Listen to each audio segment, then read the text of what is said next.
हरे कृष्णा भक्तों, हरे राम भक्तों। जो हमने डे 2 में अपना गीता का ज्ञान छोड़ा था उसको आज कंटिन्यू करते हैं डे 3। तो चलिए इसके लिए हम शुभारंभ करते हैं हरे कृष्णा नाम जप करने के साथ ही। यूथा मन्युश्च विक्रांतोत्मोजाश्च वीर्यवान् सुभद्रो द्रौपदयाश्च सर्वेक महारथा। पराक्रमी युद्धामन्यु अत्यंत शक्तिशाली उत्तमोजा सुभद्रा का पुत्र तथा द्रौपदी के पुत्र ये सभी महारथी हैं। अस्माकं तु विशिष्टा ये तात्रिबोध द्योजोत्तम नायकामं सैन्यस्य संज्ञार्थ ताम्रिव्यं ते। किंतु हे ब्राह्मण श्रेष्ठ, आपकी सूचना के लिए मैं अपनी सेना के उन नायकों के विषय में बताना चाहता हूं जो मेरी सेना को संचालित करने में विशेष रूप से निपुण है। भवान वीश्च कर्णश्च कृपश्च समितिजा अश्वत्थामं विक्रमश्च सोमदत्तिश्च तथैवच।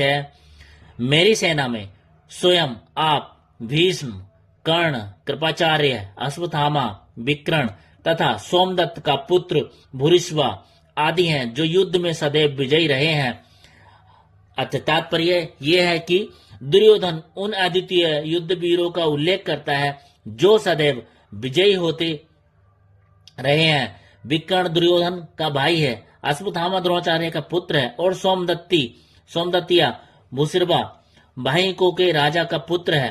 कर्ण अर्जुन का आधा भाई है क्योंकि वह कुंती के गर्भ से राजा पांडु के साथ विवाहित होने के पूर्व उत्पन्न हुआ था। कृपाचार्य की जुड़वा बहन द्रोणाचार्य को ब्याही थी। अन्ये च बहवोऽयुस्रा मदरचे त्यक्ति जीविता नानास्त्र प्रहरणा सर्वे युद्धि विशारदा। ऐसे अन्य अनेक वीर हैं जो मेरे लिए अपना जीवन त्याग करने के लिए उद्यत हैं। वे विभिन्न प्रकार के हथियारों से सुसज्जित और युद्ध विद्या में निपुण हैं। जहां तक अन्यों का यथा जयद्रथ, कृतवर्मा तथा शल्य का संबंध है, वे सब दुर्योधन के लिए अपने प्राणों की आहुति देने के लिए तैयार रहते थे। दूसरे शब्दों में यह पूर्व निश्चित है कि वे अब पापी दुर्योधन के दल में सम्मिलित होने के कारण कुरुक्षेत्र के युद्ध में मारे जाएंगे। निसंदेह अपने मित्रों की संयुक्त शक्ति के कारण दुर्योधन अपनी विजय के प्रति आश्वस्त था। अपर्याप्तम तदेस्माकं बल भीष्माभिरक्षितम पर्याप्तम त्वेदमे तेषया बलम भीमाभिरक्षितम।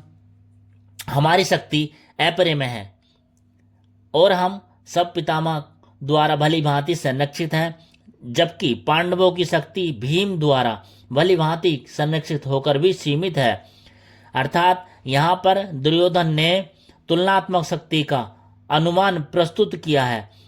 वह सोचता है कि अत्यंत अनुभवी सेनानायक भीष्म पितामह के द्वारा विशेष रूप से संरक्षित होने के कारण उसकी सशस्त्र सेनाओं की शक्ति अपरिमेय है। दूसरी ओर पांडवों की सेनाएं सीमित हैं क्योंकि उनकी सुरक्षा एक कम अनुभवी नायक पांडवों की सेना भीम द्वारा की जा रही है, जो भीष्म की तुलना में नगण्य है। दुर्योधन सदैव भीम से ईर्ष्या करता था क्योंकि वह जानता था कि यदि उसकी मृत्यु कभी हुई भी तो वह भीम के द्वारा ही होगी, किंतु साथ ही उसे दृढ़ विश्वास था कि भीष्म की उपस्थिति में उसकी विजय निश्चित है, क्योंकि भीष्म कहीं अधिक उत्कृष्ट सेनापति हैं। वह युद्ध में विजयी होगा, यह उसका दृढ़ निश्चय था। भक्तों, गीता का ज्ञान पढ़ते समय कोई त्रुटि हो तो क्षमा कर देना। हरे कृष्णा हरे राम। शेष श्लोक नंबर 11 से हम कल कंटिन्यू करेंगे डे 4 में। तब तक के लिए जय श्री कृष्णा हरे रामा। चैनल को सब्सक्राइब नहीं करा तो चैनल को सब्सक्राइब कर लें, वीडियो को लाइक कमेंट शेयर कर दें।